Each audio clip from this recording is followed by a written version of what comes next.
Hey, Michael Matt here. Did you know that there's more to Remnant TV than just the TV? Check out our newspaper. It's been coming out every 2 weeks since 1967. Click the link below, subscribe to that.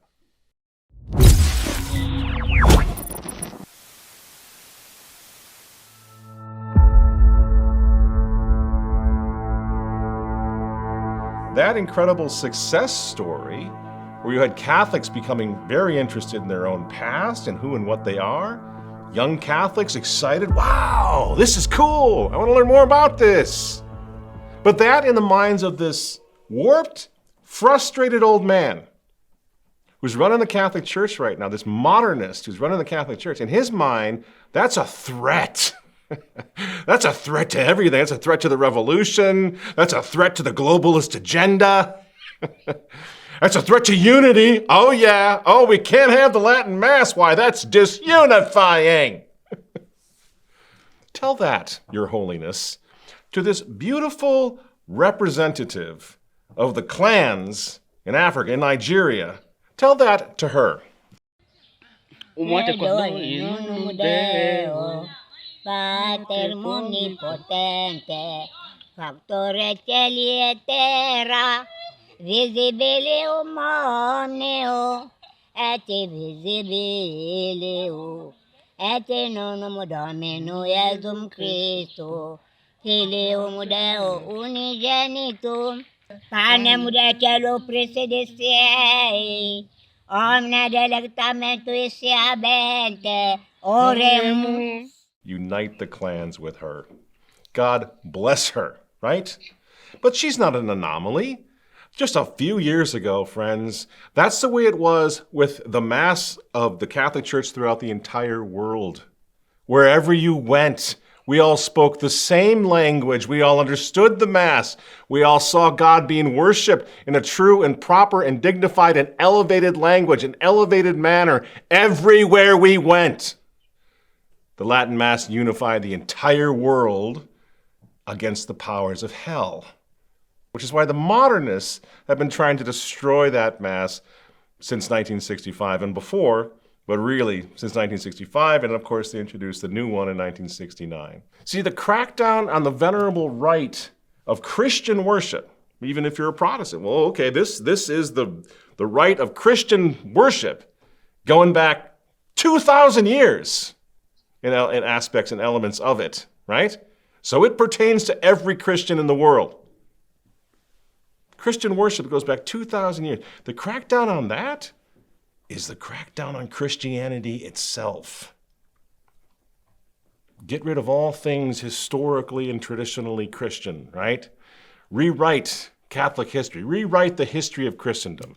All those evil crusades and the evil Spanish Inquisition. All right, now, everything about the church was hateful and racist and evil, right? Rewriting the whole thing. Bury the liturgy, bury the doctrines, bury the dogma. Rewrite Catholic history, edit the Bible, and replace it now, as we saw 2 weeks ago, with the one world religion.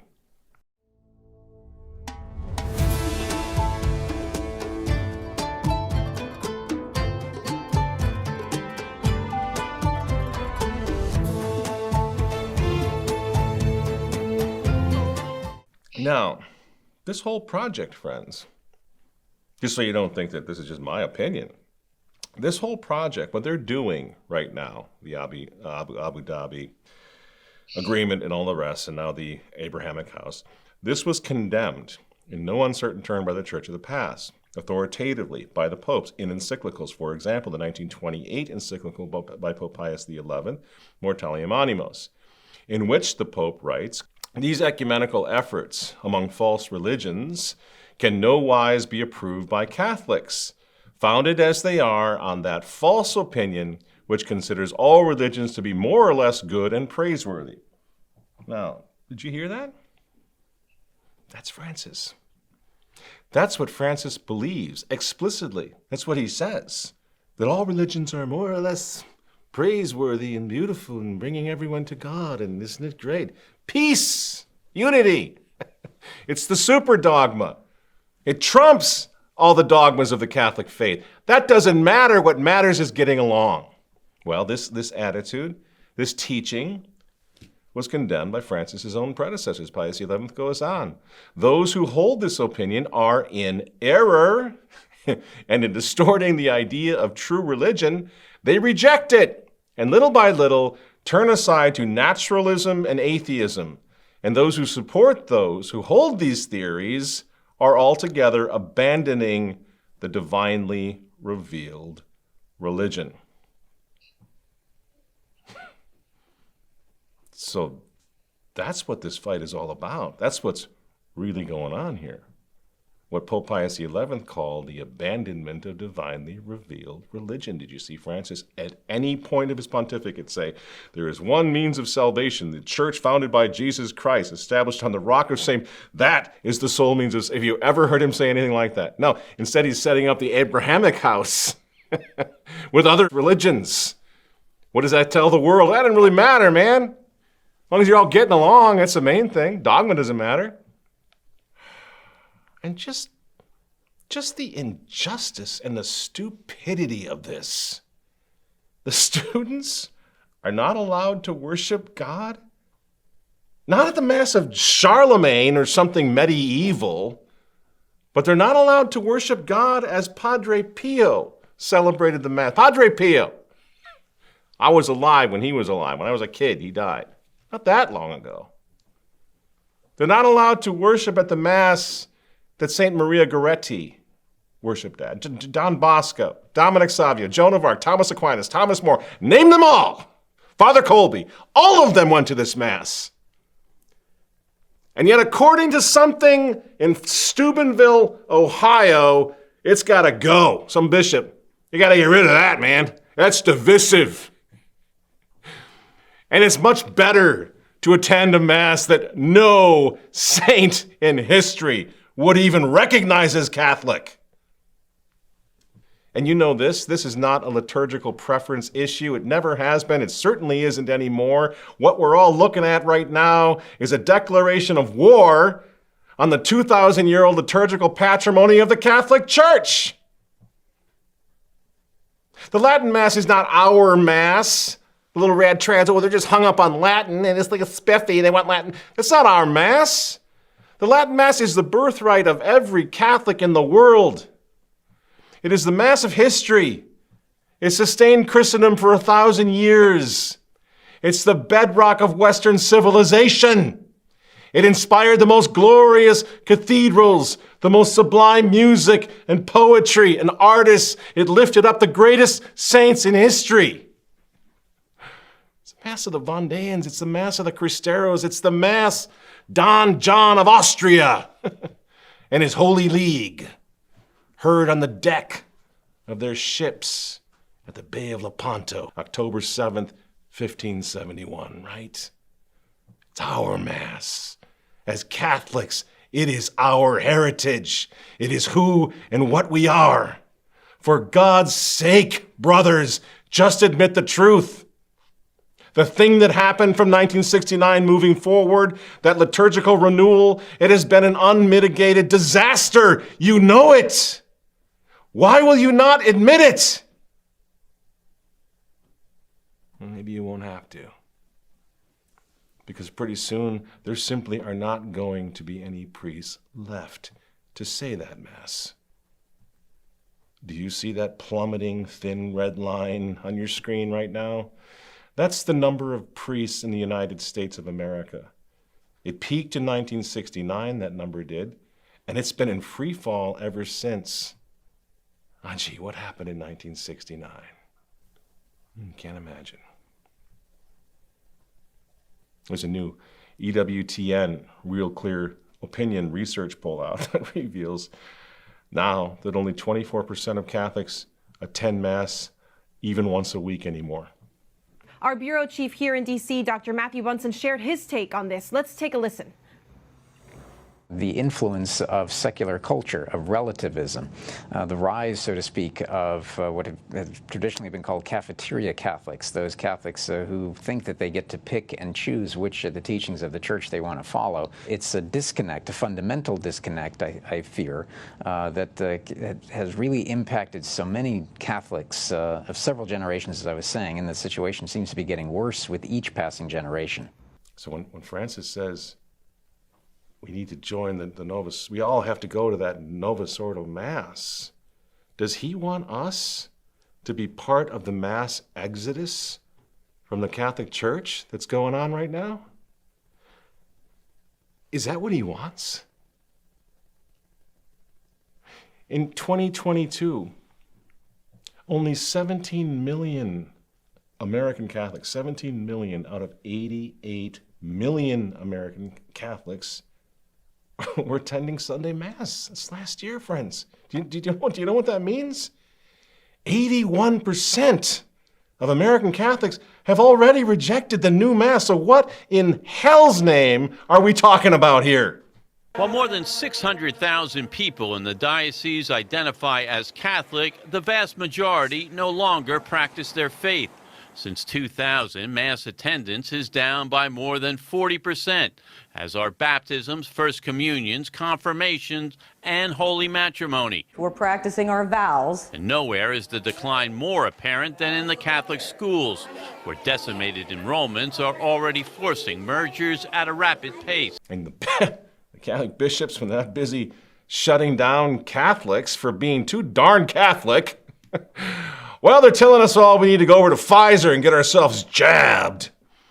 I want to say to all of the Catholics in San Diego and Imperial counties that there is only one real pathway for us as a society out of the pandemic, and that is through the embracing of vaccinations by the whole of our community. And so I encourage you to get vaccinated. It is safe, it is effective, it is wholly in keeping with Catholic teaching. And as Pope Francis has said, if you receive a vaccination, you're not only helping to protect those around you whom you love so much, but you're helping to protect the whole of our world. Yeah, well, that's just like your opinion, man. After a while, doesn't it just kind of make you crazy? These guys, who are they? What are they? Where'd they come from? Get vaccinated, keep the borders open. Oh, and by the way, send Zelensky all the money and weapons he needs. After all, Volodymyr Zelensky has got digital IDs ready for all of us. Meanwhile, millions are leaving the church. Tens of thousands of churches closed, Catholic hospitals gone, Catholic schools gone, right? 100 million babies slaughtered. And the Pope Francis, is out there approving gay unions. I think he's creating a new space for LGBT people. There is a 2003 document from the Congregation for the Doctrine of the Faith against same-sex unions, and the Pope is obviously saying he sees things a little differently. It's momentous because he's saying it as Pope. He said it before as Archbishop of Buenos Aires. He's saying it on the record, and he's being very clear. It's not simply he's tolerating it, he's supporting it. I went to Catholic schools. I was trained by Catholic nuns and priests and Catholic parents. Everything that I've talked about today, everything I talk about on this show, I learned in Catholic school. The teaching, the infallible teachings of the Church, which nobody seems to give a damn about in the Vatican anymore. So whose fault is that?